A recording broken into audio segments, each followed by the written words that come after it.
വിദ്യാർത്ഥികളുമായി പോയ school bus അപകടത്തിൽപ്പെട്ടു. Kottarakkara ഉമ്മന്നൂരിലായിരുന്നു അപകടം.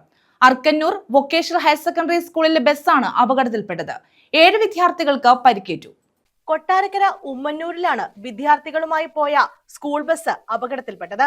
അർക്കന്നൂർ വൊക്കേഷണൽ ഹയർ സെക്കൻഡറി സ്കൂളിന്റെ ബസ്സാണ് അപകടത്തിൽപ്പെട്ടത്. കഴിഞ്ഞ ദിവസം രാവിലെ സ്കൂളിലേക്ക് പോകുന്നതിനിടെ കമ്പങ്കോട് കൊച്ചുകുന്നുംപുറത്ത് വെച്ചായിരുന്നു അപകടം. ബസിന്റെ സ്റ്റിയറിംഗ് തകരാറിലായതിനെ തുടർന്ന് നിയന്ത്രണം വിട്ട ബസ് റോഡരികിലേക്ക് നീങ്ങി മരത്തിലിടിച്ചാണ് നിന്നത്. 8ാം ക്ലാസ് വിദ്യാർത്ഥികളാണ് ബസ്സിലുണ്ടായിരുന്നത്. ബസ്സിലുണ്ടായിരുന്ന ഏകദേശം 20 വിദ്യാർത്ഥികളിൽ 7 പേർക്ക് പരിക്കേറ്റു. ഇതിൽ 2 വിദ്യാർത്ഥികൾക്ക് താരതമ്യേന കൂടുതൽ പരിക്കുണ്ടെങ്കിലും ഗുരുതരമല്ലെന്നാണ് വിവരം. ഇന്ന് രാവിലെ 9:05 നമ്മുടെ തേവന്നൂർ കൊച്ചുകുന്നുംപുറം വഴി വയനാമല ആയിരോട്ട് പോകുന്ന അർക്കന്നൂർ VHS വാൻ ഒരു അപകടത്തിൽപ്പെട്ടു.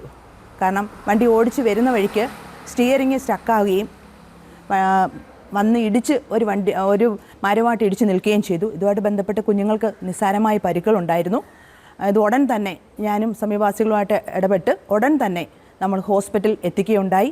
അത് ആയൊരു ആർദ്ര ഹോസ്പിറ്റലിൽ എത്തിച്ചതിന് ശേഷം ഞാൻ അവിടെയുള്ള സ്കൂളിൻ്റെ അധികൃതരെ വിളിച്ചു പറയുകയും അവിടുന്ന് HM ഉൾപ്പെടെയുള്ള ടീച്ചേഴ്സ് കടന്നു വരികയും ചെയ്തു. News bureau, Kottarakkara.